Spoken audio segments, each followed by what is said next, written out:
Well, then let's go straight into that. Why did you choose it of all the ones you could have chosen? Well, that's kind of hard to explain because I watched the movies that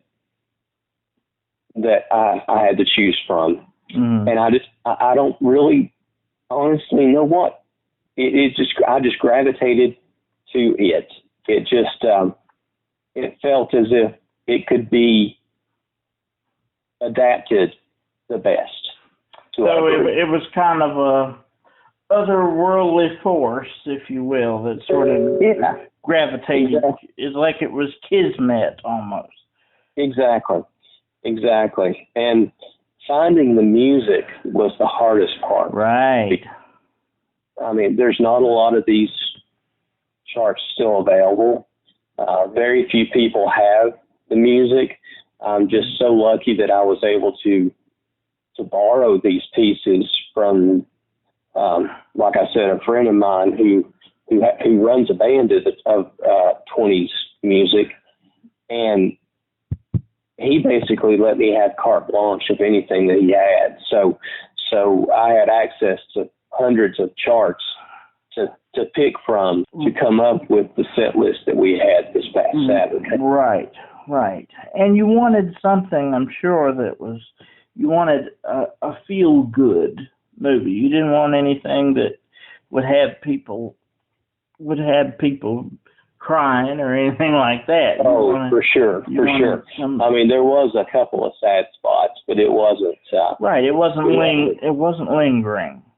No. But I was very surprised. I mean, those actors. I mean, they only flash a couple of cards of dialogue, but they're talking through. I mean, there's an entire script, and they're talking, and you want to read their lips and hear what they're saying that doesn't get put up on the screen, but you don't hear it. But that being said, Clara Bow's spunk came across the screen. You know. Oh, definitely. I agree to that. Yeah, definitely. She took, she was going to overthrow the typically beautiful, rich, wealthy, well-to-do blonde. She was going to take that and turn it on her ear. And as I was studying to do my research for the article, it says that movie was written, or the script was written as a romantic comedy to show the passion of redheads. So she was actually supposed to be red-haired, which I didn't know. But her spunk comes across that screen, and you feel that. But that being said, they also use words that were very taboo for the day, like sex appeal, and you're dealing with situations of unwed mothers, and exactly. I was very. It was surprising, but it was all done tastefully, where that has completely gone out of film and television and even music today. I don't even call music today music, but but as entertaining as that was, and it was way more entertaining than I expected it would be, it would not have been as entertaining as it was had you all not been there playing. My wife said I had such a difficult time trying to watch the movie because I wanted to watch the band. I liked looking at each individual player and watch them play and how they played, and there was. Definitely. We have to have somebody up front to cut off the band, right? And it's usually our lead alto, so he does a great job with that. Yeah, they were right on top of that. And I talked to Andrew Oliver, who was one of the younger fellas, very nice guy, and like to see the young people into that old stuff, because to me, that's all there is to the old stuff. You being a drummer, you're talking about that your parents got you kind of an old custom kit. Your kit that you play there looks rather vintage to me. Is it, or am I just dumb when it comes to things like that? Oh, no. It's not an old set. It's not. And I actually have an endorsement with Gretsch Drum Company. Oh. And they, when I became an endorser for Gretsch, that was my sign-on kit. It's a USA custom set. And I've got various drums that I got with it, like the snare drum and so forth. But I have a 12-inch tom that you saw that day. Uh-huh. I also have a 20-inch bass and an 18-inch bass. I have a 14-inch floor tom and another 16-inch floor. And interestingly enough, the set you saw was a 16-inch bass drum that I had converted from a floor tom.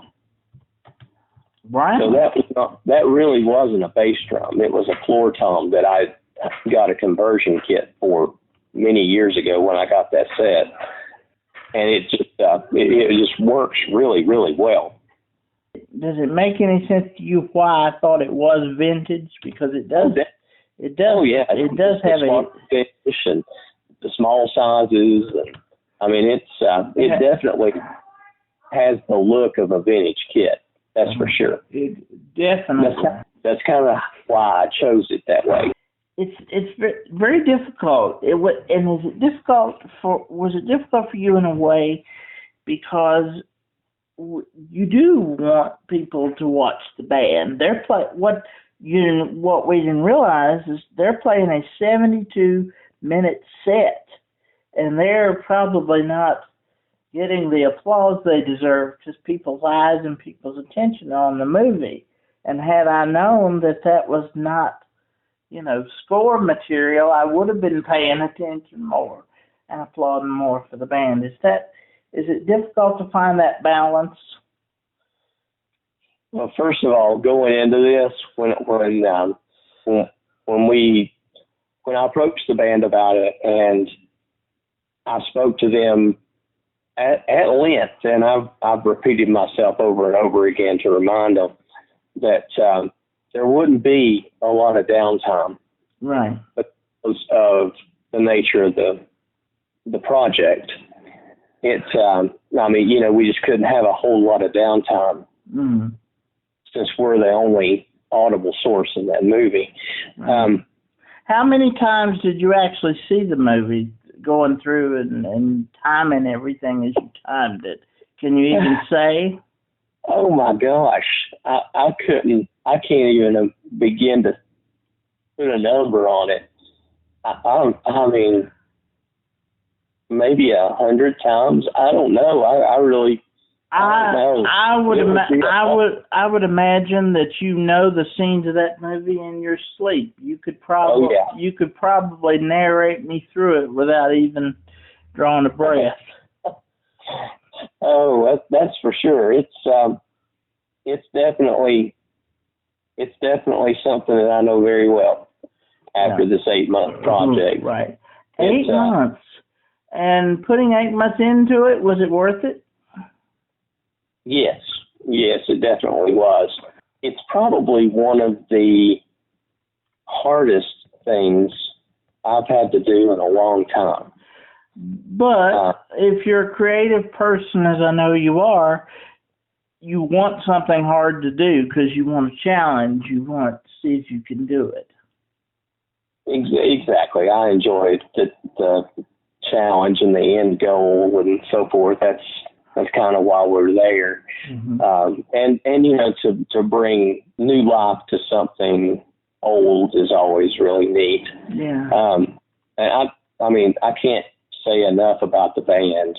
I mean, they really play very extremely well. Yes. I was in the front row and I didn't hear a flat note. And that's including 72 minutes on the movie, a 30-minute pre-show, which I would have been sick if I had arrived late and missed, because I think that was the best part of the night for me. And then you played Woodchopper's Ball, Woody Herman's Woodchopper's Ball, as you said you close every show with that. And, we did. And, we did. So you're looking at, upwards of 2 hours of playing. Exactly, and it was, we had to build up endurance for that. There's a very fine line of how much the band could support. Their embouchures, their lips, their breath support. I mean, it's very physical. Yeah. And by the time we were done with this movie Saturday night, they were done. Yeah. It was exhausting. I wouldn't imagine they feel like eating for 2 days after that. They might feel like eating, but I bet they haven't touched their instruments. Yeah. So we're glad you were there as well. It was a pleasure to see you. Well, I hope the band felt rewarded and felt like, well, my lips may be hurting, but we did a good show. It was worth it. Oh yeah, definitely. It was a extremely receptive crowd. Yeah. We really didn't have any clue as to how many people would be there, and the number was extremely good, I thought. Yes, it was. I was, because when you came in 2021, I asked Tracy, who, by the way, isn't Tracy just the greatest lady? Oh, by all means, definitely. How super is she? And I said to Tracy, I said, was the crowd good for Tri Cities Jazz Orchestra? And she said, no, it wasn't, and they were fabulous. So I said I was really hoping that there was going to be a big crowd for this one, and I was so happy to see that there were, and there was a lady behind me she and I were your amen corner. We were rooting you on with every one, and I don't know where that lady came from. I think she said, but I think it was somewhere way off. I mean, people came from way far out of town. Well, I spoke to one lady from Asheville, North Carolina, that drove to Marion for the show. Yeah, and she said she came, and she comes there often just because she likes the Lincoln. And that is tremendous. But you guys deserve that, because I said, it was a $12 ticket, but that was a $50 show. Well, thank you. Because I've been to $50 shows, $100 shows that were more worth $12, and then you pay in $12 for that, and that was worth, So it just goes to show that, and I always say this: the price of the ticket never denotes the quality of the show, and the quality of that show Friday night was first rate all across the board. And my family and the two friends that came with us will be back anytime you'll be in the area. Oh, that's great. Well, we hope to see you there too, and we hope to be back to the area very soon as well. I hope so. I have no musical talent whatsoever. I would give my left arm, I say that because my right arm is no good, I would give my left arm to have an ounce of musical talent, to be able to sing, or to be able to have musical talent. But I have always, a natural born critic, I've always had an ear for what sounds good and what doesn't. And there are very few times in my almost 20-year career of doing this that you're sitting there and you're listening to something and you realize that you're in the presence of something that's really great. And when I heard the Tri Cities Jazz Orchestra for the first time, I knew I was hearing something really great. And it's only gotten more so over the years. So that means a lot. So I hope to see you in the area. Do you have any plans that you know of to be back in the area yet? As of right now, no. Okay. But Tracy put me in contact with the gentleman who runs the theater in Bluefield, West Virginia. The Granada. Yes, exactly. And we haven't conversed yet, but we're going to try to get something going hopefully soon. When you get a date nailed down, let me know, and Emily and I'll try to be there. Sure will. Because that is a beautiful theater as well. That's good. I hope we can make that work. We have the Johnson City Jazz Festival coming up in March. I guess that's our next big thing. Okay. And that's then near the end of March. I believe that festival runs the 21st through the 23rd of March. And you guys are sort of the crux of that, I'm guessing. We open the show. We open the festival, actually.